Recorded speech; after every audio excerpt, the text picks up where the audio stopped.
નમસ્કાર નમસ્તે વાલા વાલા વિદ્યાર્થી મિત્રો, કેમ છો? મજામાં? હું વિશાલ વાઢેર આપ સર્વેનું હાર્દિક સ્વાગત કરું છું આપની પોતાની મનગમતી યુટ્યુબ ચેનલ ઓશિયન કોચિંગ ક્લાસીસના ઓનલાઈન એજ્યુકેશન પ્લેટફોર્મ પર. વિદ્યાર્થી મિત્રો, આજે આપણે ખાસ જોવાનું છે ધોરણ 7 વિષય ગણિત ચેપ્ટર નંબર 3 માહિતીના નિયમનના પ્રશ્ન નંબર 11 થી 13 નું સોલ્યુશન. કારણ કે ભાગ 3 છે, ભાગ 1 અને 2 માં 10 પ્રશ્નો સુધીનું સોલ્યુશન પૂર્ણ કરી ચૂક્યા છીએ અને એકદમ મજાનું સોલ્યુશન, સાચું સંપૂર્ણ સચોટ સોલ્યુશન છે. ઓકે, તો ફટાફટ તે વિડિયો જોઈ લેજો. ના જોયો હોય તો બાકી આ વિડિયોને લાઈક કરી દો, કમેન્ટ કરી દો, દોસ્તો મિત્રો સુધી મેક્સિમમ શેર કરી દો, ચેનલને સબસ્ક્રાઇબ કરી દો, બાજુનું બેલ આઇકન દબાવી દો, જેના કારણે નવા નવા ભાગ આવતા રહે, નવા નવા ચેપ્ટરના સોલ્યુશન આવતા રહે અને તમારા સુધી મળતા રહે. રેડી છે? ચાલો તો જોઈએ પ્રશ્ન નંબર 11. ખૂબ જ ઇમ્પોર્ટન્ટ. શાળાના એક ઓરડાને રંગકામ કરવાનું નક્કી થયું. ધોરણ 7 ના વિદ્યાર્થીઓની રંગની પસંદગી નીચે પ્રમાણે છે. માહિતીનો લંબ આલેખ તૈયાર કરો, એટલે કે બાર ગ્રાફ તૈયાર કરો. લંબ આલેખ પરથી નીચેના પ્રશ્નોના જવાબ લખો. પ્રમાણ માપ 1 સેમી લંબાઈ બરાબર 5 વિદ્યાર્થીઓ. એટલે આપણને અહીંયા ગ્રાફ પેપર આપેલું છે, બધાને ખબર છે. એમાં આપણે સૌપ્રથમ કઈ રેખા દોરવાની હોય? આડી રેખા દોરી દઈએ. એટલે કે આડી રેખા એટલે કે એક્સ અક્ષ કહેવાય છે તેને. ખ્યાલ છે ને? આડી રેખાને કઈ અક્ષ? એક્સ અક્ષ. એ સિવાય ઊભી રેખા, ઊભી રેખાને કહેવાય છે આપણી વાય અક્ષ. અને એ સિવાય એમને કીધું કે પ્રમાણ માપ લેવાનું છે. પ્રમાણ માપ આપણને ઓલરેડી આપી દીધું છે. શું આપ્યું છે? પ્રમાણ માપ. પ્રમાણ માપ.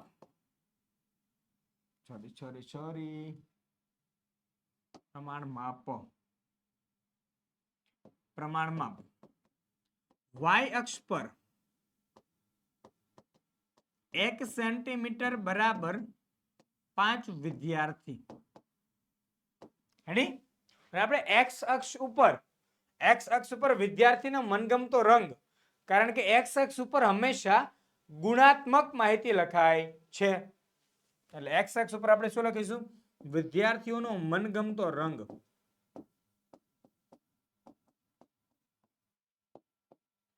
રેડી? અને એક ખાનું આપણે બંને જ્યાં રેખા છેદે તેને ઉગમ બિંદુ ઓ. હવે અહીંયાથી એક ખાનું છોડીને એક પેલું ખાનું છોડી દેવાનું, પછી વિદ્યાર્થીને મનગમતો રંગ લખી દઈએ. લાલ, પછી લીલો, પછી વાદળી, એના પછી પીળો, એના પછી નારંગી. રેડી?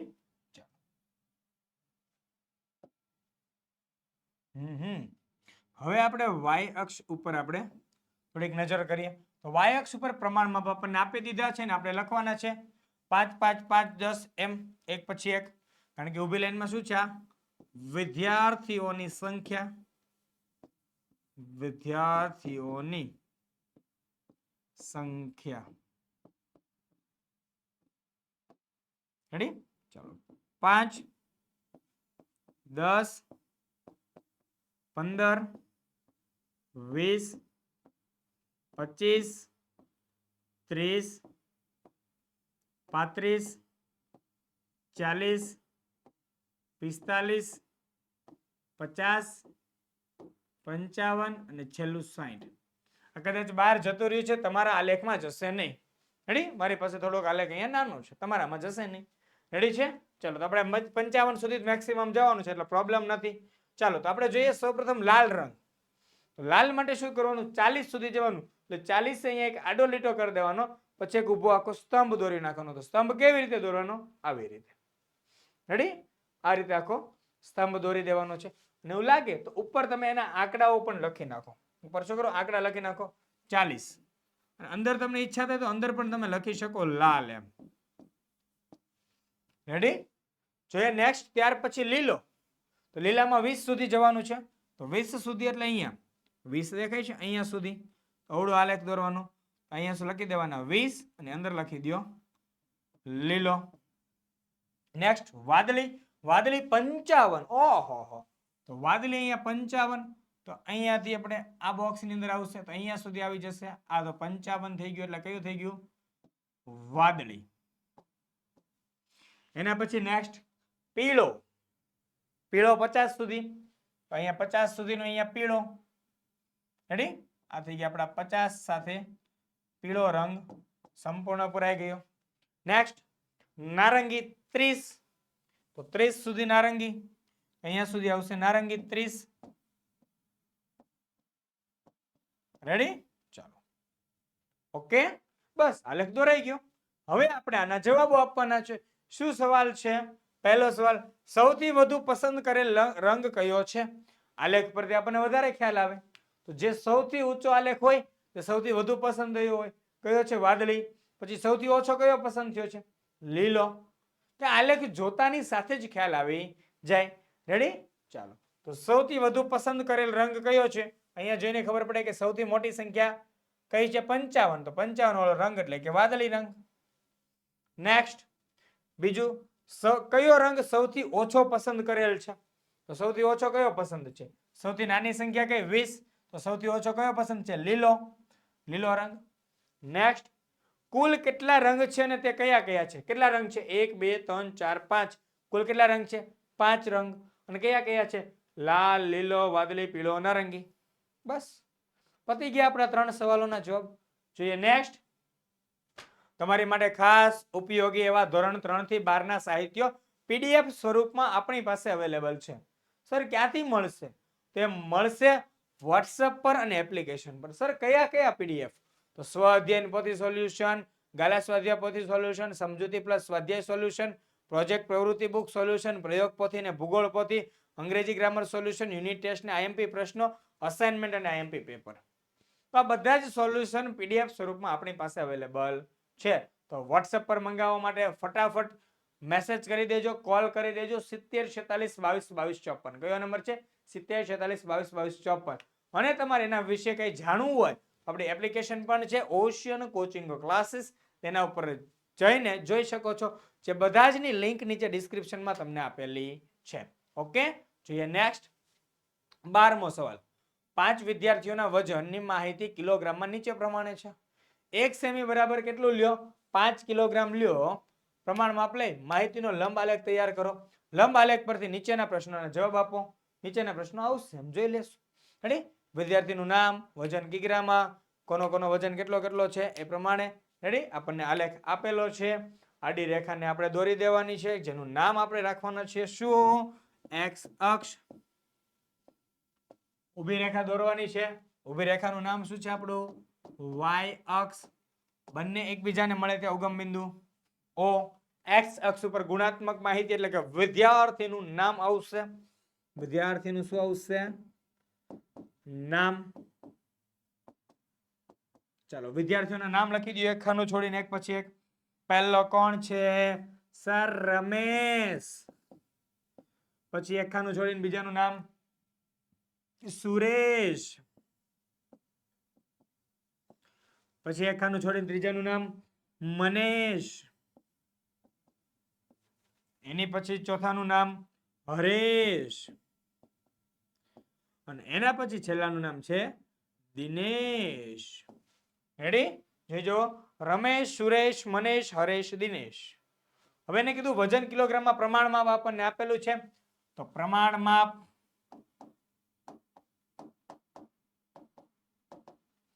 વાય અક્ષ પર x સેન્ટીમીટર બરાબર 5 કિલોગ્રામ. તો વાય અક્ષ પર શું છે? વિદ્યાર્થીઓનું વજન. શાની અંદર? તો કિલોગ્રામમાં. રેડી? કિગ્રામમાં વજન છે. ઓકે, અહીંયા લખી નાખવાનું 5 10 15 20 25 30 35 40 45 50 55 60 65. રેડી છે? ચાલો તો જોઈએ આપણે અહીંયા સરસ મજાનો રમેશનું વજન 65 કિલોગ્રામ. ઓહો, તો રમેશ અહીંયાથી જશે 65 આવશે ત્યાં આડો લીટો કરી દેશે. રેડી? અહીંયા બોક્સ દોરી નાખશે. ક્લિયર? ચાલો તો થઈ ગયું. અહીંયા 65 કિલોગ્રામ વજન. કોનું છે આ? રમેશનું વજન છે. કોનું છે? રમેશનું. નેક્સ્ટ એના પછી સુરેશ 40. તો 40 ની સામે અહીંયાથી અહીંયા સુધી આવશે. તો આ થઈ ગયા 40. 40 એટલે કોણ છે? સુરેશ. વાહ સુરેશ વાહ. નેક્સ્ટ મનેશ. મનેશનું વજન કેટલું છે? 35 કિલોગ્રામ. મનેશનું વજન છે 35 એટલે અહીંયાથી 35 સુધી જવાનું છે. 35 કિલોગ્રામમાં મનેશભાઈ ખુશ છે. હરેશભાઈ 40 કિલોગ્રામે ખુશ છે. ચલો તો 40 તો જેટલું સુરેશનું એટલું હરેશનું. ચલો તો 40 કિલોગ્રામ હરેશ. એના પછી નેક્સ્ટ દિનેશ. દિનેશ એટલે 55. અહીંયા સુધી આ 55 થઈ ગયું. તો 55 એટલે કે દિનેશ. રેડી? બસ તો આ બધા એના વજન થઈ ગયા, આલેખ થઈ ગયા, કામ પૂરું થઈ ગયું. હવે આના સવાલોના જવાબ દેવાના. પહેલો સવાલ, કયા વિદ્યાર્થીનું વજન સૌથી વધારે છે? સૌથી ઊંચો ગ્રાફ કોનો હતો? સર રમેશ. રમેશનું વજન 65 કિલોગ્રામ છે એટલે સૌથી વધુ છે. નેક્સ્ટ, કયા વિદ્યાર્થીનું વજન સૌથી ઓછું છે? કોનું ઓછું છે? સૌથી નીચો ગ્રાફ મનેશનો હતો એટલે મનેશનું વજન 35 કિલોગ્રામ છે. મનેશનું વજન ઓછું છે કેમ કે 35 થી ઓછું કોઈનું નથી. નેક્સ્ટ, કયા બે વિદ્યાર્થીઓના વજન સરખા છે? કોના કોના સરખા છે? આપણે એક સરખા આલેખ દોર્યા હતા. તો કોના કોના દોર્યા હતા? સુરેશ અને હરેશ. સુરેશ અને હરેશ. રેડી છે? સરસ મજાનો આપણો ગ્રાફ અહીંયા પૂર્ણ થાય.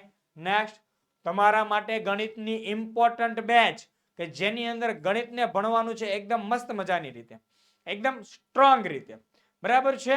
એટલા માટે જ આપણે લાવ્યા છીએ ગુજરાતની સર્વશ્રેષ્ઠ બેચ, ગણિતની બેચ, પોટેટો બેચ, કે જેની અંદર તમને મળશે સરસ મજાની થિયરી અને સ્વાધ્યાયનું સોલ્યુશન. એપ્લિકેશનમાં યુઝ કરી શકાય તેવી પીડીએફ, એમસીક્યુ ટેસ્ટ અને વોટ્સઅપ સપોર્ટ સાથે સાથે સાથે સાથે સાથે લાઈવ ડાઉટ સેશન. બરાબર છે? તો બધું જ તમારી માટે લઈને આવ્યા છે વિદ્યાર્થી મિત્રો. તો ખાસ ઇમ્પોર્ટન્ટ બેન્ચ છે, આજે જોડાઈ જજો. કારણ કે આખા વર્ષની ફી, એક વર્ષની ફી માત્ર ₹499 છે, વધારે નથી. ખાસ ધ્યાન રાખજો. રેડી છે? કારણ કે 500 રૂપિયા તો આપણે આમનામ વાપરી જતા હોઈએ છીએ. ઘણી વખત બહાર જઈએ તો કંઈક ખરીદીમાં નીકળી જાય તો 200-500 આપણે જોતાય નથી. તો એટલા રૂપિયામાં આખું ગણિત આખા વર્ષનું ભણવા મળે છે. બહુ સરળ છે, સહજ છે અને મસ્તીનું છે. તો આજે જ ખરીદો આ બેચ અને તમારા ભણતરને આગળ વધારો. બરાબર છે? કોલ કરો 70 46 22 22 54 પર. વધારે માહિતી જોઈએ છે તો ફોન કરી દેજો, ભૂલતા નહીં. રેડી? નેક્સ્ટ પ્રશ્ન નંબર 13. 5 વિદ્યાર્થીઓએ ગણિત અને વિજ્ઞાનની પરીક્ષામાં નીચે પ્રમાણે ગુણ મેળવ્યા છે. માહિતીનો દ્વિલંબ આલેખ તૈયાર કરો. દ્વિલંબ આલેખ પરથી નીચેના પ્રશ્નોના જવાબ આપો. તો સરસ મજાનું અહીંયા વિદ્યાર્થીઓના નામ, ગણિતના ગુણ, વિજ્ઞાનના ગુણ બધું આપેલું છે. ચાલો તો આપણે બનાવીએ. સરસ મજાનો આલેખ આપેલો હોય. આલેખમાં આડી રેખા એટલે આપણે કઈ અક્ષ કહીએ છીએ તેને? સર એક્સ અક્ષ. આલેખની ઊભી રેખા દોરી દેવાની છે. કઈ અક્ષ કહેવાશે તેને? વાય અક્ષ. રેડી? એક્સ અક્ષ ઉપર આપણે શું કરીશું? ગુણાત્મક માહિતી એટલે કે વિદ્યાર્થીનું નામ લખીશું. એક્સ અક્ષ ઉપર શું લખીશું? વિદ્યાર્થીનું નામ. વિદ્યાર્થીનું નામ લખીશું એક્સ અક્ષ ઉપર. રેડી? શું શું નામ છે? બીના, ગીતા, સીતા, રીમા, નીલા. તો એક ખાનું છોડી દેવાનું કારણ કે ઉગમ બિંદુ ઓ, પછી જમણી બાજુ એક ખાનું છોડીને પછી લખવાના નામ બીના, ગીતા, સીતા. તો બીના એક ખાનું છોડીને ગીતા, એક છોડીને સીતા, એના પછી એક છોડીને રીમા અને એના પછી એક છોડીને છેલ્લું નીલા. ચાલો તો વાય અક્ષ ઉપર શું છે? તો વાય અક્ષ ઉપર ગુણ છે. વાય અક્ષ ઉપર શું છે? ગુણ આપેલા છે. તો સર એની માટે પ્રમાણ માપ, હા આપ્યું ને, અહીંયા પ્રમાણ માપ આપેલું છે. પ્રમાણ માપ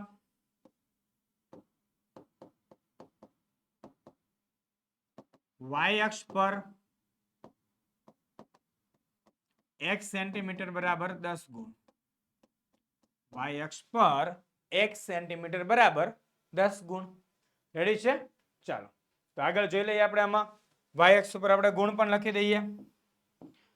10 20 30 40 50 60 70 80 90 અને 100 આપણા પરીક્ષાના મહત્તમ ગુણ કેટલા હોય? 100 ગુણ હોય. ચાલો હવે જોવાનું છે ગણિતના ગુણ અને વિજ્ઞાનના ગુણ. તો બંનેને દર્શાવવા માટેની રીત અલગ અલગ હોય. ગણિતના ગુણ અને વિજ્ઞાનના ગુણને દર્શાવવા માટેની રીત કેવી હશે? અલગ અલગ હશે. ચાલો તો ગણિતના ગુણ હશે ને એને આપણે વગર ડિઝાઇનનું ખાલી બોક્સ જ દર્શાવીશું. ગણિતના ગુણને ખાલી બોક્સથી. રેડી છે? ગણિતના ગુણ અને વિજ્ઞાનના ગુણ માટે આપણે ડિઝાઇન દોરી દઈશું. રેડી? વિજ્ઞાનના ગુણ માટે ડિઝાઇન દોરી દઈશું. ચાલો તો દોરીએ. સૌપ્રથમ ગણિતના ગુણ 75 છે. 75 એટલે 70 અને 80 ની વચ્ચે, એટલે અહીંયા આવશે ગણિતના ગુણ 75. રેડી? 70 અને 80 ની વચ્ચે 75 ગુણ આવી જશે. આ કેટલા ગુણ છે? 75 ગુણ. અને સાના છે? ગણિતના છે એટલે એને બોક્સ એમનેમ રહેવા દેવાનું છે. એના પછી વિજ્ઞાનના ગુણ. વિજ્ઞાનના ગુણ કેટલા છે? 85. તો બીનાના વિજ્ઞાનના ગુણ જો 85 સુધી જવું હોય તો 80 અને 90 ની વચ્ચે, એટલે અહીંયા સુધી. તો બીનાના પેલું ખાનું દેખાય છે ગણિતના ગુણ, બીજું જ્યાં દેખાય છે 85 તે વિજ્ઞાનના ગુણ. અને વિજ્ઞાનના ગુણને આપણે શું વાત થઈ હતી? ડિઝાઇન ડ્રો કરવાની. સોરી એવી નથી. આપણે જેવી ત્યાં દોરી છે ડિઝાઇન સેમ ટુ સેમ જ દોરવાની. Ready? Design same to same જ દોરવાની રહેશે.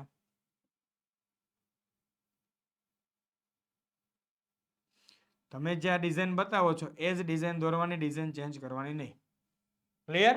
ચલો ત્યારબાદ આપણે જોઈ લઈએ ગીતાના માર્ક્સ. એ તો તમને આવડી જાય. સર ગીતાના ગણિતમાં અહીંયા સુધી 60 આપી દો. ચાલો ત્યારબાદ વિજ્ઞાનના એની બાજુમાં 80 સુધી માર્ક્સ આપી દો. ચાલો આપી દીધા. અને વિજ્ઞાનમાં શું કરી નાખો? ડિઝાઇન. વાહ સર બહુ ઈઝી છે. ચાલો ત્યાર પછી જોઈએ સીતા. તો સીતામાં 40 અને 65. તો ગણિતમાં સીતાના ગુણ છે 40 અને વિજ્ઞાનમાં ગુણ છે 60 અને 70 ની વચ્ચે, એટલે 65. અહીંયા સુધી આ થઈ ગયા 40, આ થઈ ગયા 65 અને વિજ્ઞાનમાં 65. એમાં દોરવાની ડિઝાઇન. કારણ કે એના દ્વારા મને ખબર પડે કે કયો આલેખ કેવી રીતે છે, કયા વિષયના માર્ક્સ કેવી રીતના છે. તમે વ્યવસ્થિત દોરજો હો ને. તમારી પાસે તો સ્કેલ પેન્સિલ બધું જ હશે. તમારે એના દ્વારા દોરવાનું છે. ત્યાર પછી રીમાનું. તો રીમામાં 35 અને 50. ગણિતમાં 35, 30 અને 40 ની વચ્ચેના. અને વિજ્ઞાનમાં એક્ઝેક્ટ 30 માર્ક્સ. આ થઈ ગયા 35, આ થઈ ગયા 30 અને વિજ્ઞાન. રેડી? ચલો ત્યાર પછી નેક્સ્ટ નીલા 90 અને 70. વાહ!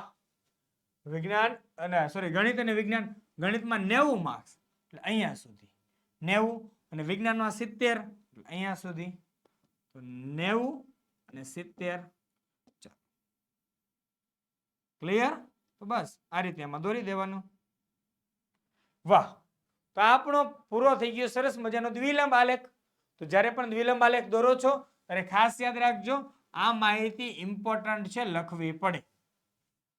તો જ તમને ખબર પડે કે કયા વિષયની વાત થઈ રહી છે, કયા ટોપિકની વાત થઈ રહી છે. અહીંયા ગણિત અને વિજ્ઞાન વિષય છે તો ગણિત વિષય અને વિજ્ઞાન વિષય બંને અલગ પાડી શકો. રેડી છે? એટલે ધ્યાન રાખવાનું. નેક્સ્ટ આપણે આ પ્રશ્નોના જવાબ આપી દઈએ. પહેલો પ્રશ્ન, ગણિતમાં કોણ તેજસ્વી છે? ગણિતમાં સૌથી ઊંચો ગ્રાફ કોનો હતો? જોવામાંથી સર નીલાનો. તો નીલા ગણિતમાં તેજસ્વી વિદ્યાર્થી છે, વિદ્યાર્થીની છે. રેડી? નેક્સ્ટ બીજું, વિજ્ઞાનમાં કોણ તેજસ્વી છે? તો વિજ્ઞાનમાં સૌથી ઊંચો ગ્રાફ કોનો હતો? બીનાનો. બીનાનો એટલે કેટલા છે? અહીંયા આવશે બીના. અને જો ના ખબર પડે તો જોવો, અહીંયા હું ગ્રાફમાં બતાવું તમને. તો જો વિજ્ઞાનનો સૌથી ઊંચો ગ્રાફ કોનો છે? બીનાનો. ગણિતનો સૌથી ઊંચો ગ્રાફ નીલાનો. એટલા માટે તો આપણે જો અલગ ડિઝાઇન પાડી. અલગ ડિઝાઇન પાડીએ ને તો તરત જોતા સાથે જ ખ્યાલ આવી જાય. નેક્સ્ટ ત્રીજો સવાલ, ગણિત અને વિજ્ઞાન બંને વિષયમાં કોણ નબળું છે? બેમાં ઓછા ઓછા માર્ક્સ આવ્યા એવું કોણ છે? જો બેમાં ઓછા ઓછા આવ્યા આમાંથી કોણ લાગે? રીમા. એકમાં 35, એકમાં 30. ગ્રાફ જોવો, ગ્રાફ જોવો, આલેખ જોવો. આલેખમાં જો બે નીચે હોય એવો ગ્રાફ કોનો છે? રીમાનો છે ને. રેડી? ચાલો કોણ આવશે? રીમા. નેક્સ્ટ, અરે વાહ, અહીંયા આપણા 11 થી 13 પ્રશ્નો પૂર્ણ થાય છે. ફરી મળવાના છીએ વિદ્યાર્થી મિત્રો નેક્સ્ટ વિડીયોમાં પ્રવૃત્તિ સાથે. ત્યાં સુધી હું આપને વિદાય લઈ રહ્યો છું. જય હિન્દ, જય ભારત, જય જય ગરવી ગુજરાત. ટાટા બાય બાય, આવજો.